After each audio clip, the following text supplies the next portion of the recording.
Shamamale, hello dudes, dudettes, duders, and everyone in between, and welcome to How to Do Everything So You Don't Have to, a series where we teach you how to think like a producer.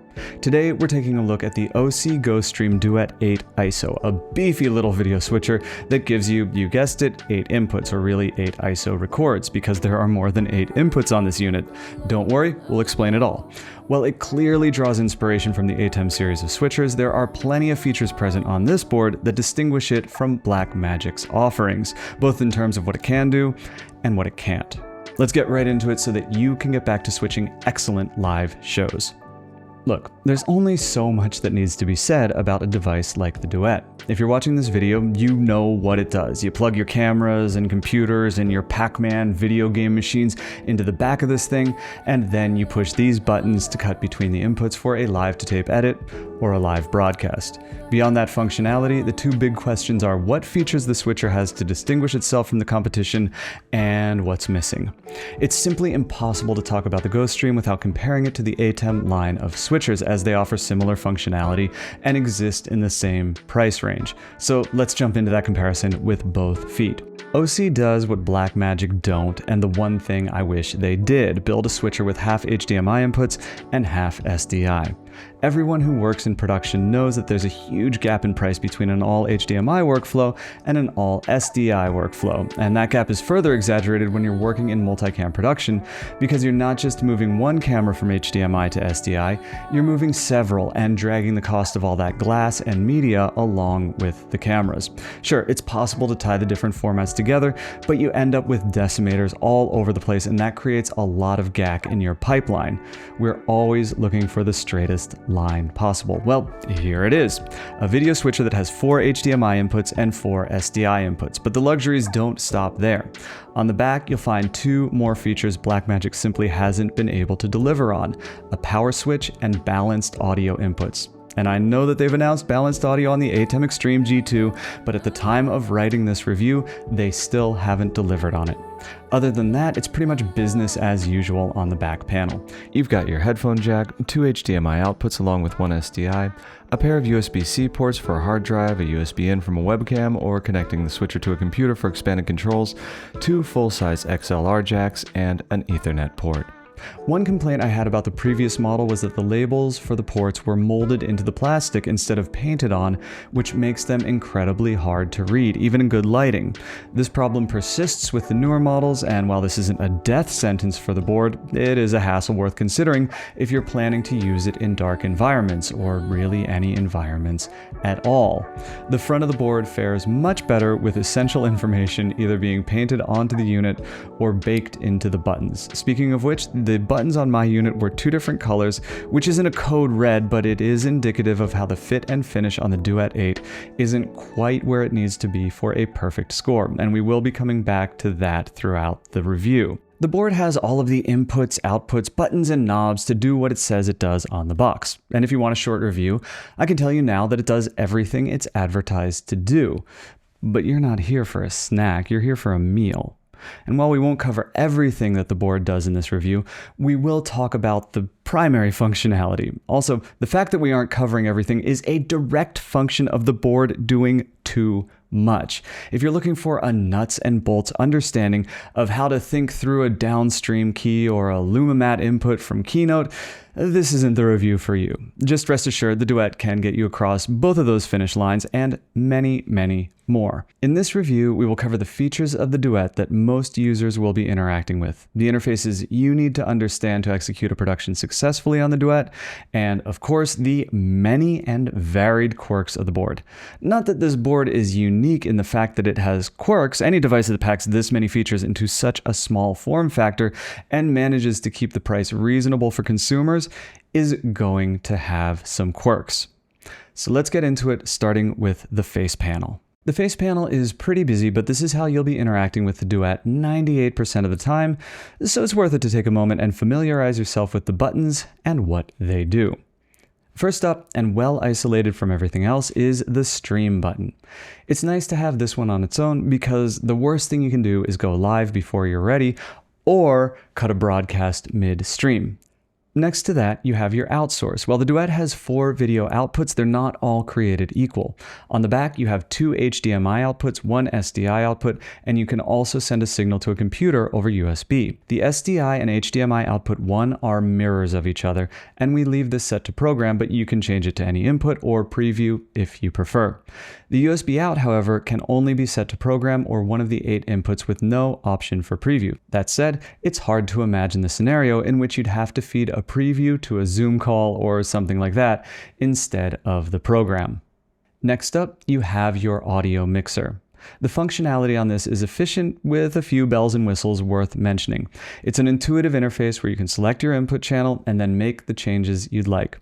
The knob controls the volume of the selected channel, and you also have buttons for audio follows video, video follows audio, a kill switch for the channel, and the option to engage audio effects.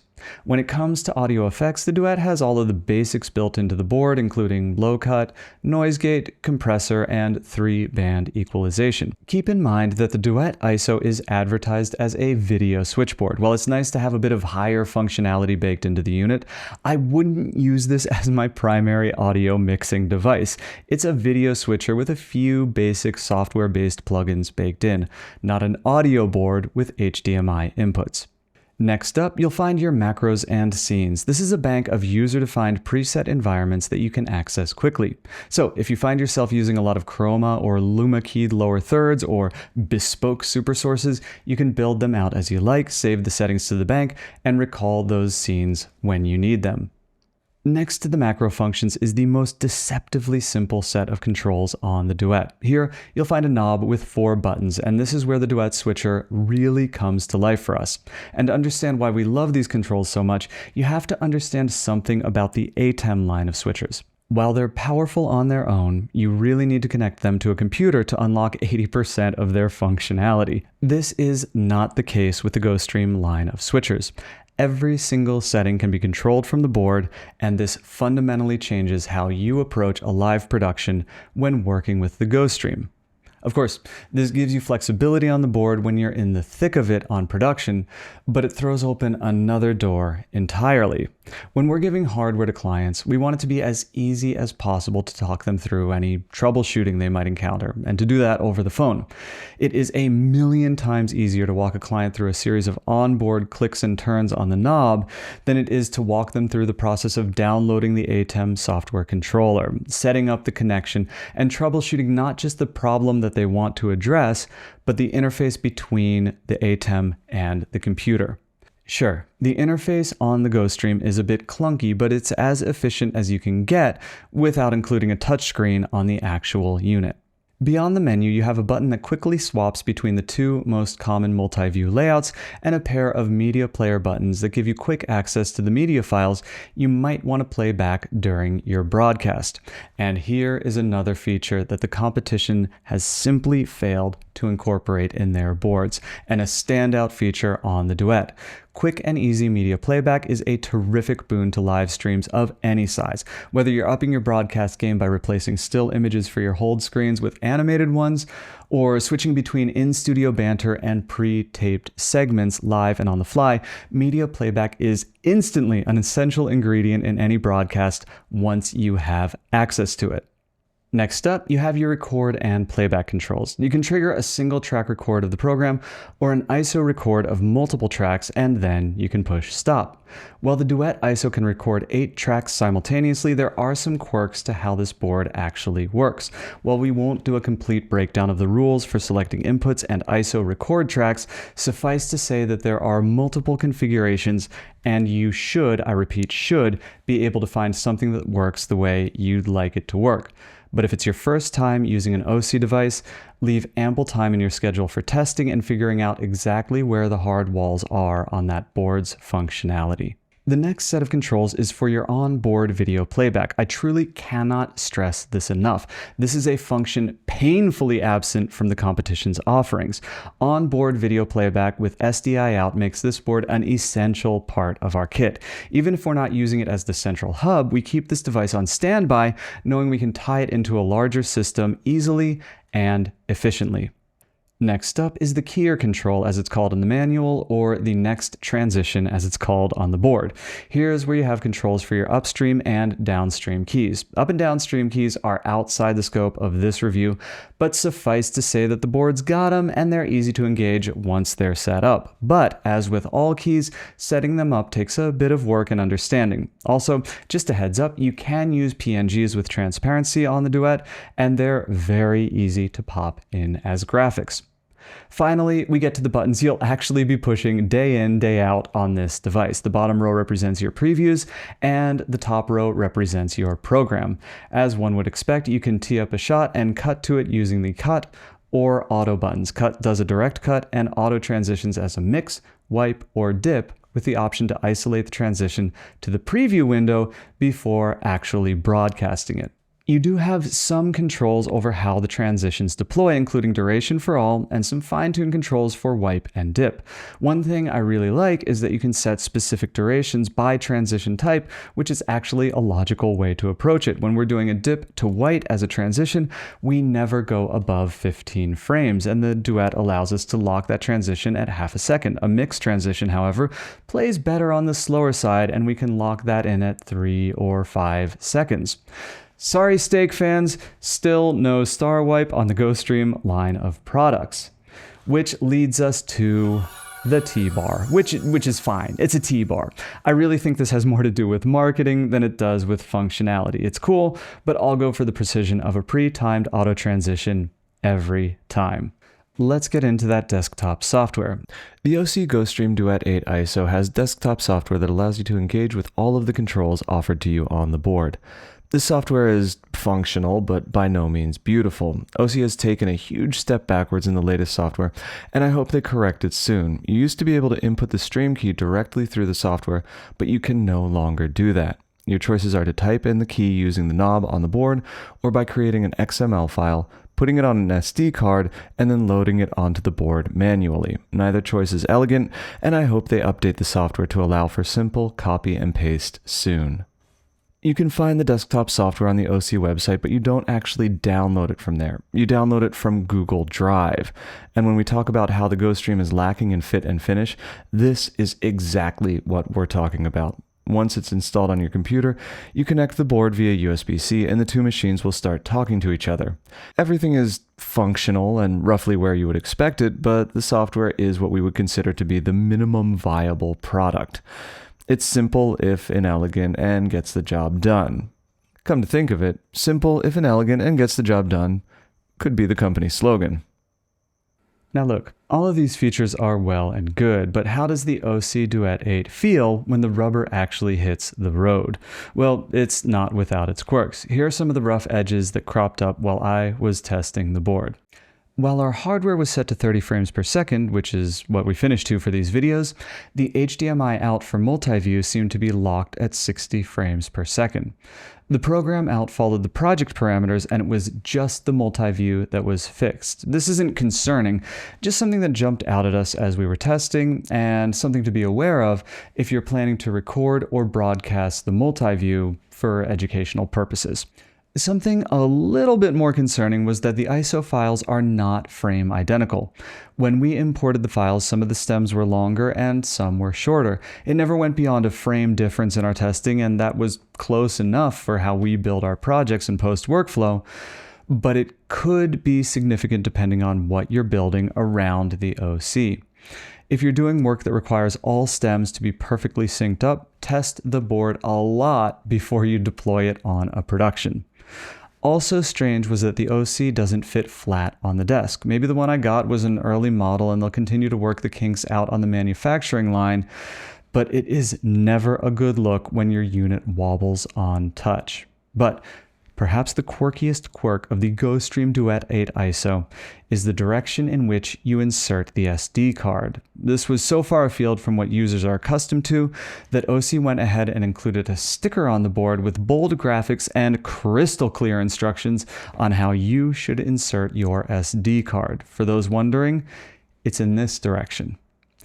Quirks aside, the board does what it says it'll do on the box. Beyond the 4 HDMI and 4 SDI inputs, you've also got USB-C to pipe in the USB from another board or a webcam. So if you wanted to plug 8 inputs into an ATEM and then plug the ATEM into the Duet, you'd still have room for 8 more inputs on the Duet. It's a Laffy Taffy approach to a build, but at least not an impossible one. And if you're not here for Laffy Taffy multi-board, multi-cam builds, you might be watching the wrong channel. So that's the Osee GoStream Duet 8 ISO. If you're a solo streamer, there's more beef in this cake than the price would indicate, and it's unlikely you'll ever use all of the features that Osee has baked into this device. If you're a live production consultant working in SDI, this board will be cute and perhaps functional as a backup in an emergency, but not likely your go-to for a live switch or broadcast. So who is this board for? Well, it's for us. It's exactly for us. We jumped into multicam production by way of the Blackmagic ecosystem in 2020, and our kit is built around pocket cinema cameras because that's what we could afford at the time. We are climbing the ladder and currently migrating to an SDI workflow. Obviously, if we could afford it, we'd do the switch overnight, but that's simply not possible for companies our size. It's not just the switcher, it's the cameras, it's the glass, it's the recording media, and there's no way we could take all of those hits at the same time without going under. Our current goal is to be entirely SDI within a year, so the question boils down to whether we want to spend $1,000 on decimators or something like the Duet 8 as we make that transition. Both have their advantages and disadvantages, but I can absolutely understand the case for going the Duet route. Narrowing down to one unit instead of a collection of decimators means less GAC in our pipeline. Also, 10 decimators do the same thing 10 times. One Osee Duet does 500,000 things depending on what you're using it for. The build quality would give us pause considering this as a long-term solution for our needs, and it doesn't feel like something you could really take on the road. But as a desktop solution for the limited time in which we transition from HDMI to SDI, it seems like it would be exactly the right fit for our needs. We see it as an interim board, but boy howdy, what an interim board it is. Balanced audio in should come standard on all of the boards in this price range, and I'm glad that Osee is pushing that forward, and I hope their competitors catch up and keep on. Being able to control every function of the board from the board should also be standard, and Osee has done a fantastic job of giving you that full control with a couple of knobs. While I'd love to see the T-bar replaced with a touchscreen, I understand why that isn't in the cards. This is a budget device, and implementing a touchscreen that doesn't make you want to smash your board with a hammer would take it out of the budget price range. But Osee, if you're thinking to make some top shelf products to sit alongside your budget-friendly offerings, that's the first place I'd be looking. There are things the Osee can't do that would make it a bit more useful in our pipeline, but if you're targeting 1080p, one-take edits, these won't be a problem. The biggest thing that it doesn't do that its competition does is build DaVinci Resolve projects while you edit. This one feature has expedited post-production on our live-to-tape projects more than any other tool to come out in the last 5 years, and its absence is deeply felt when you switch to an ISO board that isn't made by Blackmagic. I'm not saying that Osee needs to build DRPs to keep up with the competition, but surely there's a way to bake a simple EDL for import later. The other thing it doesn't do is trigger record and cut on the main cameras, another feature unique to the Blackmagic ecosystem. This is by no means a death sentence for the Duet 8 ISO. If you're targeting 1080 and you get it right on the live edit, you won't even notice the absence of these features. And even if you do, you will notice the presence of others like onboard video playback and balanced XLR in. So, when all is said and done, what is to be the fate of the Osee GoStream Duet 8 ISO? In our office, it will spend the next year as glue to tie all of our disparate cameras together. Once we've made the transition to SDI, we'll have it on standby as a Swiss Army knife device. Need a hyperdeck? The Duet 8 can be that for an afternoon. Need a stream encoder? The Duet 8 can handle it. Need a decimator? You can bend the Duet 8 into that shape as well. While the fit and finish means that it'll never be our primary for any of those jobs, it could function as our contingency for all of them, and that's a powerful thing for a device to be. All in all, the Osee GoStream Duet 8 ISO is a compelling piece of equipment with a broad range of applications and a design philosophy that seems custom built for businesses on the go. While its build quality precludes it from feeling like a long-term solution for production needs, especially remote ones or anything involving travel, it's still a compelling device, especially when you factor in the price. It has more bells and whistles than similar offerings in the same price range. When you consider the cost of the device, you can easily triangulate the target market. Balance that market against the sheer volume of features crammed into this unit, and you realize how unlikely it is that any one user will ever use every feature that Osee designed for the Duet. It's got its quirks, but what piece of kit doesn't? And at least Osee is upfront about what those quirks are. Now, if you'll excuse me, I have to go insert SD card in this direction.